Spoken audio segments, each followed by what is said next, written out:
Bismillah, elhamdülillah ve salatu ve selamu ala Resulillah. Allah-u Teala'ya sonsuz həmd sənalar olsun. Onun göndermiş olduğu son peygamber olan Muhammed Mustafa sallallahu aleyhi ve sellem salatu selam olsun. Allah-u Teala aylardır həsrətini çəkdiyimiz, gözlədiyimiz Ramazan ayını bizləri qovuşturdu. Bugün biraz bu sürətli texnologiyanın inkişaf elədiyi bir vaxtda hər şeyin sürətli getdiyi, hər şeyin sürətinin insanı bitirdiği bir vaxtda biraz sürətlimizi yavaşladacağıq. Zira möhkəm sürətlə bir maşında yol gedəndə o yolun kənarındakı çiçəkləri, ağaçları, gözəllikləri, gülləri görmək mümkün deyil. O gülləri, ağaçları, o gözəllikləri görmək üçün, təfəkkür edə bilmək üçün biraz yavaş sürətlə getmək lazımdır. Ramazan ayı biraz ömrümüzü bu sürətini yavaşladıb, biraz Allah'ı təfəkkür eləməyi, Allah'ın yarattığı sənət əsərlərini bir müşahidə eləməyi həyatımıza gələrək bizləri öyrətmiş olur, əziz insanlar. Ramazanın gəlişinə mömin olan kəs sevinər. Hər birimiz sevindikmi? Elə deyilmi? Bir qəlbimizə baxaq, bir sadrımıza baxaq, könlümüzə baxaq, görək biz Ramazana sevindikmi gəlişinə, yoxsa kədərləndikmi? İman edən kəs mömin sayılır. Nələrə iman edəcək? Bunlar önemlidir. Allah'a, mələklərinə, kitablarına, peyğəmbərlərinə, axirət gününə, qədərin, qəzanın, xeyir və şərin Allah'tan olduğuna iman etmək imanın əsaslarıdır. Bir insan iman etməsi ona İslamın şərtlərinə əməl etməsinə zəmin yaradır. İslamın şərtləri 5 dənədir. Bu şərtlər də kompakt bir şəkildədir. Biri digərinə zəmin yaratmış olur. Birinci şərti kəlmə-i şəhadəti dillə söyləyərək qəlbən təsdiq eləməkdir. Necə? Əşhədü ən la ilahə illallah, mən şahidlik edirəm ki, Allah'tan başqa heç bir ilah yoxdur. Və əşhədü ənə Muhammədən abduhu və rasuluh, və mən yenə şahidlik edirəm ki, Muhammed Mustafa sallallahu aleyhi və səlləm Allah-u Teala'nın qulu və elçisidir. Bu kəlməni söylədikdən sonra insan quru-quru söyləməməsi lazımdır. Bir ətrafa baxması lazımdır. Şübhəsiz ətrafda bütün varlıqlar, içi özümüz qarışıq, Allah'ın yaratma sifətini, Allah'ın belə deyək, insanların tək yaradıcısı olduğunu və yeganə ibadətə layiq bir varlıq olduğunu insana zikr eləməkdədir, aşılamaqdadır. Kəlmə-i şəhadəti həqiqətən də insan dillə söyləyib, qəlbən təsdiq etdikdən sonra açır kitabını, baxır görək. Mən inandığım Allah mənə nə deyib, mənə hansı əmirləri, hansı qadağaları buyurub, yönləndirib.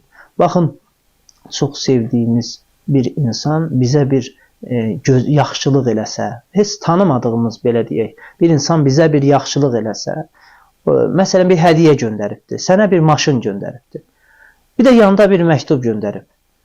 O maşını aldın, sənə maraqlı gələr ki, görəsən bu adam, bu insan mənə məktubda nə deyibdir? Məndən nə istəyir? Bu maşının qarşılığında məndən nə istəyir? Özümüzü borclu hesab eləyərik, elə deyilmi? Baxın, biz yox idik. Ümumiyyətlə, bizdən əsər əlamət yox idi. Biz yoxdan var edilmişik Allah-u Teala tərəfindən.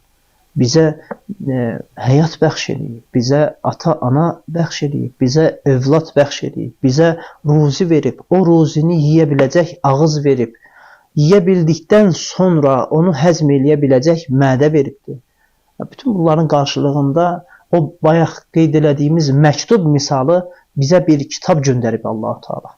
O kitabın içərisində də bir neçə dəfə bizdən namaz qılmağımızı əmr edir. Bu bizə bir şey deməsi lazımdır. Kəlmə-i şəhadəti gətirən adam açıb kitabını baxsa, görəcək ki, Allah-u Teala ondan namaz istəyir. Namaz həm insanın bu dünya, həm ahirət həyatı üçün fayda verən bir şeydir, əziz qardaşlarımız. Necə ki, bir insan övladının ac olub yatdığından narahat olduğu kimi, maddi olaraq, mənəvi olaraq mənəviyyatının ac olmasından, mənəviyyatının uzun illərdir boş qalmasından, mənəvi mədəsinin boş qalmasından narahat olması lazımdır. Həmçinin özünün. İnsan ruh və bədəndən ibarətdir.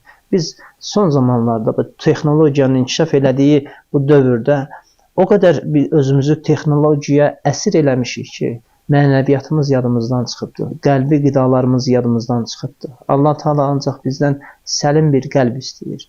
Allahın buyurduğu hər bir hökmün arxa tərəfində, arxa planında insanı tərbiyə eləyəcək bir şeylər var. Sonsuz hikmətlər var. İnsanı tərbiyə eləmək üçün. Bəzən insanlar deyirlər ki, məsələn, orucun hikmətləri arasında bir dənəsini ən çox qeyd edirlər. Kasıbların halını başa düşmək. O zaman deyir ki, bəs kasıblar niyə görə oruç tutsun? Baxın, orucun əsas mahiyyəti insanın özünün nəfsini tərbiyə eləməsidir. Necə ki, bir balaca uşaq mağazaya girəndə ancaq qaçır rəhli paketlərin arxasıca heç bilmir özünə faydası var, yoxdurmu, elə deyilmi? Onu arxadan tənzimləyən, onun hərəkətlərini nizamlayan, ona müəyyən qadağa qoyan valideyn olur, elə deyilmi? Nəfsimiz də biz nə qədər onun rahatçılığına alidə olsaq, nə qədər rahat buraxsaq, o qədər özünə lazımasız işlərlə məşğul olacaq. Baxın, oruc insana şükür eləməyi öyrədir. Şükür nə deməkdir? Verilən neymətə qarşı bir təşəkkür əda eləmək. Təşəkkür əda eləyəndən sonra kimsə sənə bir hədiyyə verəndə ona hədiyyə verən adama təşəkkür eləmək insanı rahatlaşdırır. Özünü borclu hiss eləmirsən həmin insana. Bir hədiyyə verib də sənə qarşılıqsız sənə bir hədiyyə veribdir. Və biz bir daha başa düşürük ki, biz oruç tutduğumuz halda görürük ki, neymətlər Allahdandır. Bir daha Allah Teala bizlərə xatırladır ki, sən acizsən, bu neymətləri mən sənə vermişəm. Və mənim dediyim vaxt daxilində yeyə bilərsən, mənim dediyim vaxt daxilində yeməyəcəksən. Baxın, bir insan şükür içərisində olarsa, psixoloji cəhətdən onun çox rahatlığa, mənəvi cəhətdən çox rahatlığa qovuşmuş olur. Şükrün necə olduğunu, hansı mərhələlərdən ibarət olduğunu gələn verilişdə qeyd etməyə çalışarıq Allahın izni ilə.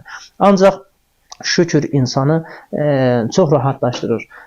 Və bir insan bir stakan suyu əlinə götürüb içməyə başlamamışdan əvvəl Bismillah deyir. Bismillah demək sadəcə quru-quru Bismillah deyib içməmək lazımdır. Onu hiss eləmək lazımdır. Bismillah, yəni ya Rabbi, bu neyməti mənə sən bəxş eləmisən. Bu bir stakan suyu mənə sən vermisən. Onu içə biləcək bir ağız vermisən. Ondan sonra həzm edə biləcək bir mədə vermisən. Orqanlar vermisən. Ya Rabbi, çox şükür. Bəziləri bədənimizdə lazımlı yerlərə bədənimizi qidalandırır müəyyən hissələrini. Baxın, bizim yediyimiz qidaları bədənimiz sanki bir zavod kimi emal olunur qidalar. Lazımlı yerlərə gedir. Bizi Allah Teala başlı başına buraxmayıb. Bunları idrak eləməyimiz üçün bizə kitab göndəribdir. Yoxsa sadəcə quru-quru oruç tut, namaz qıl, quru-quru işin arxa tərəfini biraz əhəmiyyətsiz olaraq görməyə başlamışıq. Bizim 2 dənə qolumuz var, əziz qardaşlarımız. Bir baxın, ikisi də eyni boydadır, elə deyilmi belə baxanda? Bunlar nətər ola bilər? Baxın, biz bilirik ki, normal insan ağlı ilə bir insan əgər kəndliyik çox adam, çoxumuz kənd şəraitini görmüşük kəndləri. Tövlədə 2 dənə inək saxlayırsan, birinə çox qida versən, birinə az qida versən, onun biri böyük olacaq, biri balaca olacaq. Bizdə nətər ola bilər ki, bizim bədənimiz hansı mexanizmlə görün işləyir ki, gör hansı mübadilələr gedir ki, qolumuzu Allah Teala eyni yaşdadılar da qolumuz. İkisini də Allah bir gündə yaradıbdır. Qidaları elə paylayır ki, Allah Teala qolumuz eyni boyda qalıbdır. Yəni nə artıq, nə əksik.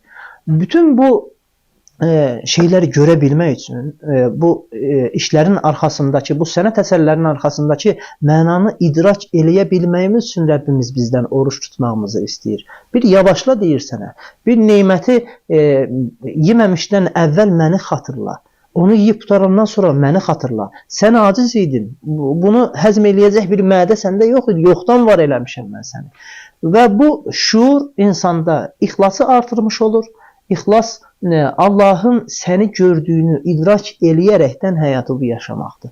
Həyatımızda sadəcə bir dənə Ramazandan ibarət ibadətlərimiz olmasın. Ramazan xaricində də, digər aylarda da nətər yaşamalı olduğumuzu göstərmək üçün bu Ramazan həyatımıza gəlib. Rəbbim bu Ramazandan faydalanmağı qismət eləsin bizə inşallah.